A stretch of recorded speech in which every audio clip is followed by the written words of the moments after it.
Three Fort Music Fest is almost here. The festival will take over downtown from March 20th to the 24th. Come discover hundreds of bands with me. I bet you'll find a bunch of new faves. Think of it as a real-life playlist from your coolest friend. 5-day passes start at $295, but it's not just about the music. From beer to comedy to food and tech, there's lots to explore.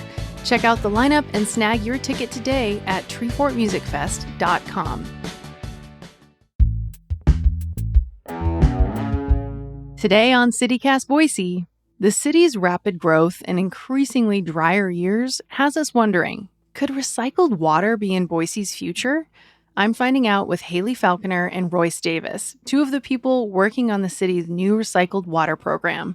Plus, they share why beer was a perfect early test for this technology. It's Monday, February 5th. I'm Frankie Barnhill, and this is what Boise's talking about.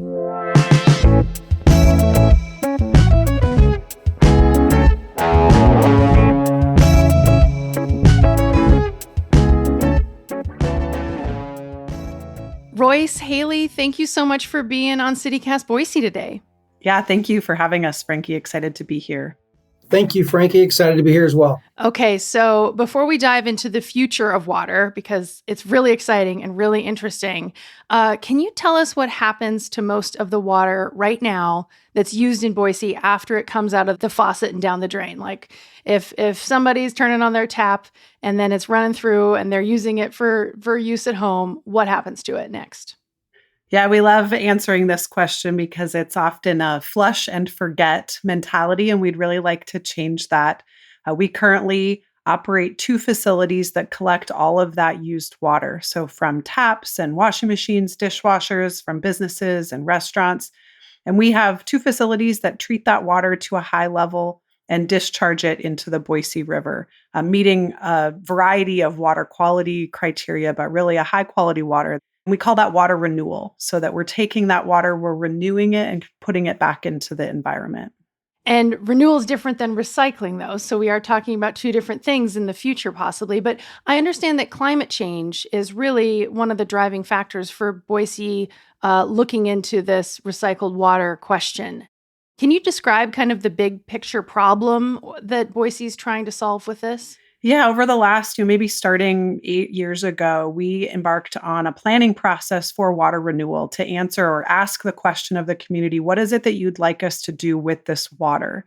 And we framed up many different options, including continue to go to the Boise River, but also a variety of ways that that water could be treated and reused, and said, what would you like to see? And through that utility planning process, we heard pretty consistently from the community the importance of keeping water local, that this water we have and put through a treatment process is valuable and should stay here and be put to a beneficial use.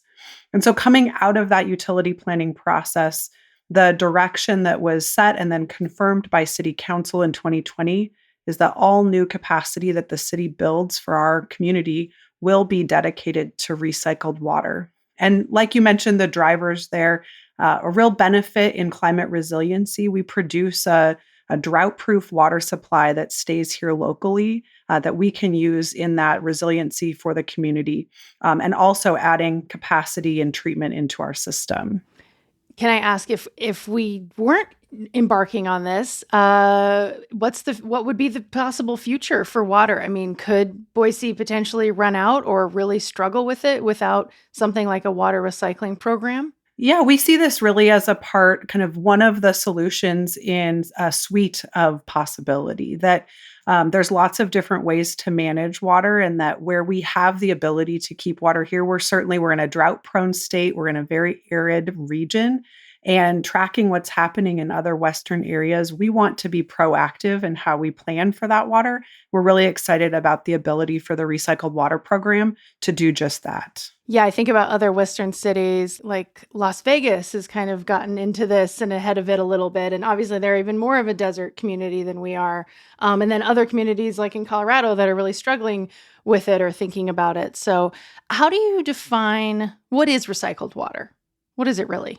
To me, recycled water is just where you can take water, any used water, and then use it again for another purpose, whether that's groundwater recharge, industrial reuse, irrigation. There's a lot of different opportunities to recycle or reuse water. And the groundwater piece, does it need to be returned to groundwater? Like, what is that process like, and why? Why is the groundwater piece important here? The groundwater piece to us, that's really one of the options for keeping the water local is to put the water back into the groundwater supply, for Boise. So we can take the water, we can infiltrate or inject the water into the ground where we can use it another time for another beneficial use or whatever use you might feel is most important. That's important because the majority of our drinking water supply in Idaho and in Boise comes from groundwater. And so where we have an opportunity to bolster that or to offset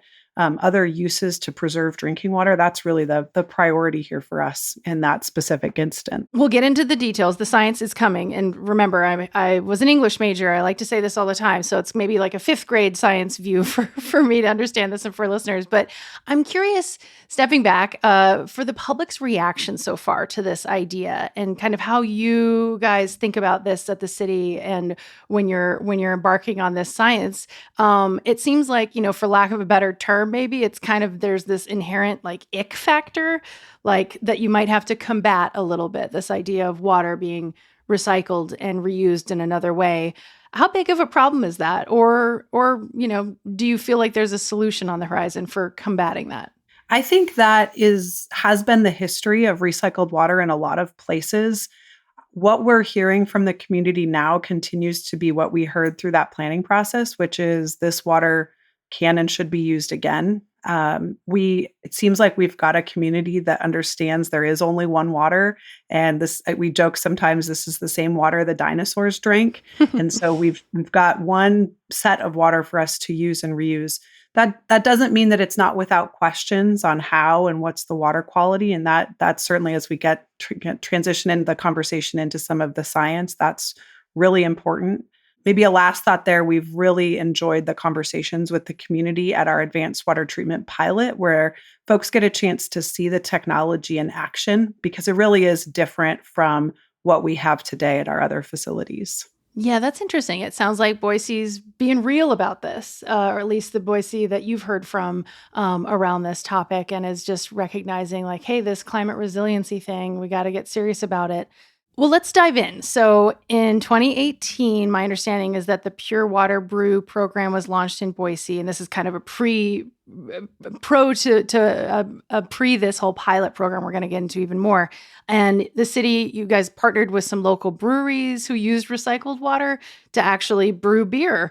So what did you learn from that and taking that information and applying it to this bigger pilot program? Yeah, the Pure Water Brew came at a time while we were in planning and allowed us to shape that conversation differently. When we take something that folks engage with very naturally, like beer, and we say, hey, did you know this started as recycled water? It came right through this Lander Street water renewal facility. It's a really fun conversation. And we recognized the need, I think, to continue that sort of dialogue with the community. At that point, we didn't know where the shape of our future recycled water program would be, but it's certainly been something that has anchored us in how we connect with the community a little bit differently. Why did that program end, and what kind of feedback did you get from breweries? We only had the technology for a week. It was a little bit of a right place, right time. We had a connection with Pima County, Arizona. They had a trailer and technology that we had access to for a week. The reaction from the brewers was really great. We had one brewery that was excited because they could make a different type of beer. This water is so pure when it comes out that it doesn't have the same water chemistry as what our tap water has.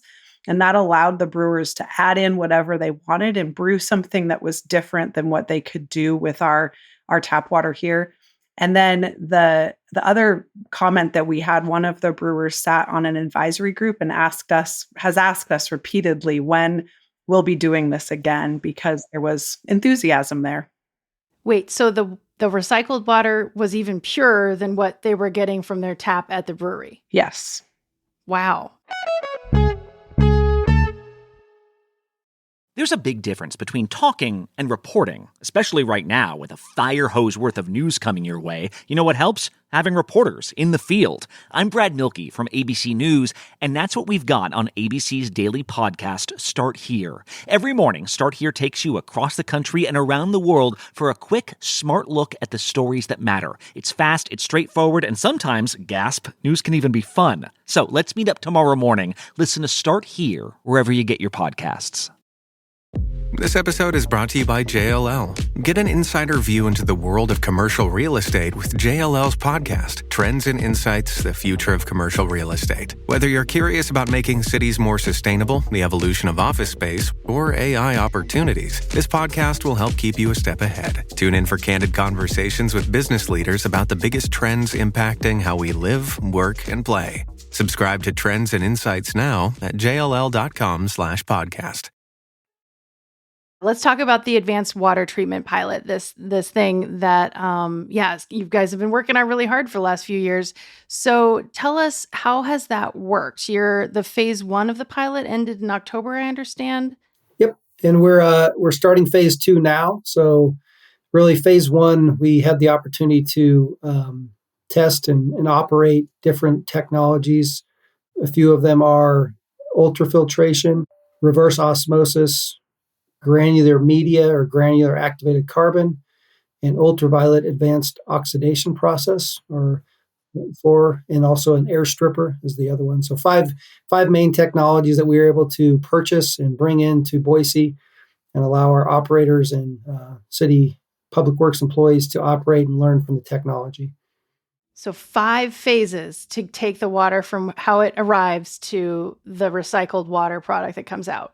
Yep. And then the difference between phase one and phase two, phase one was a specific flow path for the water. Phase two, we can reroute the water where we can go granular activated carbon before reverse osmosis. And then allows us to sample in between each process to get different data points on different constituents and parameters, like whether it's ammonia or phosphorus or total dissolved solids, sulfur. We sampled up to almost 600 different constituents at most of those locations over the 6 months time frame, and have a very large data set from the pilot. Royce, I think you've been hosting a lot of people in the public to come through the facility and check it out. How have those conversations gone, and what have people been reacting to about it? They've gone really well. We've had, I think, over 50 tours, 500 different people from the community out at the pilot to tour it, to see the technology, to look at the water, look at the water quality, ask questions.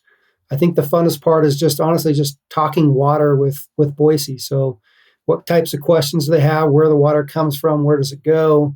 What kind of water is here at the pilot? What kind of water do we get out at the end of the pilot? And just answer basic water questions for Boise. And that's probably the funnest part, is just engaging with the community about water. Okay, this is a silly question, but is it drinkable? Like, are people coming in and taste testing it while they're there? In my opinion, it is drinkable. We do not have a permit to drink it, so we don't. But I would say our goal is to meet the drinking water quality standards at the end of the pilot, and we've done a pretty good job of doing that so far. Our next step is to run phase two through probably the middle of the summer. Again, we'll sample a lot, get a ton of data, and work on looking at the different technologies, and then which will help us lead into the full scale facility. We'll be able to select which technologies we want in which order. Yeah, Frankie, I feel like I missed a little bit of bridging how we got from our planning to this pilot, which the goal there in all new capacity being recycled water has really started with a focus around industrial water, commercial water. So we are piloting out on Micron's campus. They're a large industrial discharger to our system. We did some initial source water characterization of a variety of industries, but what we're not focused on to start with is that sanitary waste, what comes from the toilets and the showers and the sinks. And so this is really us trying to understand what is it that we could receive from industry, and then how do we best process and purify that to get to the end product. And there's a few benefits for the community in starting this way. the location and in the collection system, so our pipelines and at our treatment facilities, we add capacity and kind of benefit our other facilities there. But it also allows us as a potential user. So Royce mentioned irrigation and groundwater recharge, but also we could potentially return this water back to industry as their source of water for a variety of different uses, which we see as a really promising alternative. Yeah, so Micron could be using this water again and again and again for their uses. And forgive me if I'm wrong, but I think one of the uses for Micron is they use it to cool down equipment, right? That's one of their big uses for water. It is for many industries. That is a large water user. Okay, so if I'm understanding you correctly, these recycled water pilot programs that we've been talking about, they're really leading up to an expansion of Boise's water treatment system, specifically so that the city can start recycling water on a larger scale. So can you give us details about that and how the timeline for construction is on that big project? Our overall timeline is to be producing recycled water in 2029. So while that may sound like it's years away, we have to make a slew of decisions this year on the treatment technologies and water quality, location, all of those things, and then go into the detailed engineering design and then allow ourselves a few years for construction. So we've got a big year ahead of us with a lot of outreach and decision making, and then we'll be headlong into project delivery. Okay, so 2029, and that would probably be, again, more the industrial use, not so much that people can expect that in 2029, all of a sudden they're going to turn their tap on and start drinking recycled water, correct? That is correct. Okay.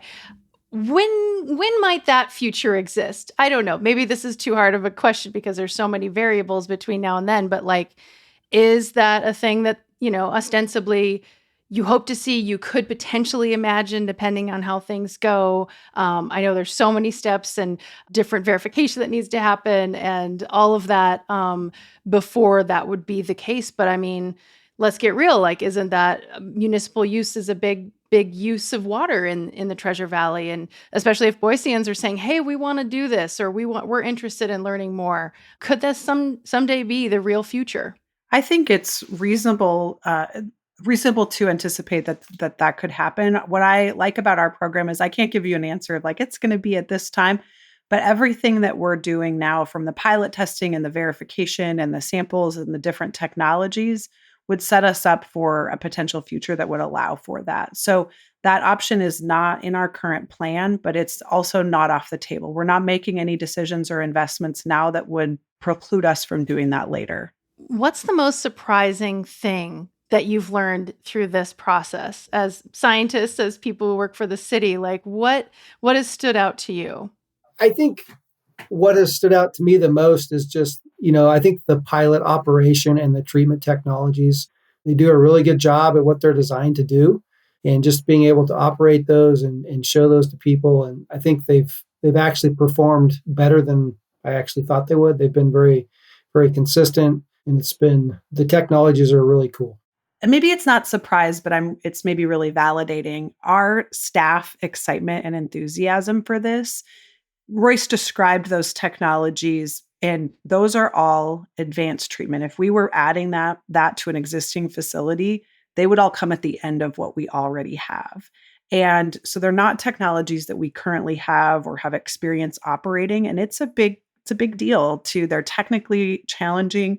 Putting the water in the ground has a public health impact, and we want to be really protective of that. And so to have a staff that's really invested in the process and wants those outcomes, but also wants to learn and is curious about it, has been really fun to watch, because we'll need to build up a workforce that's ready to take on that facility in 2029.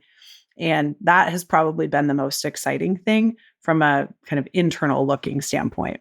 Royce and Haley, thank you so much for coming on the podcast and breaking this down and telling us about, what the future of water could look like in Boise. I appreciate it. Thank you, Frankie. And if folks want to take a tour, they can certainly reach out, and we'd love to have them out at the pilot. I want to take a tour. I'm going to do that. Thanks, Royce. Yep. Thank you, Frankie.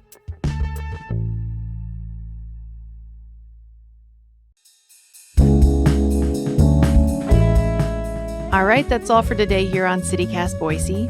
For more local news, be sure to subscribe to our free Hey Boise newsletter. It comes to your inbox every Monday through Friday. We'll be back tomorrow morning with more local stories from around the city. Bye.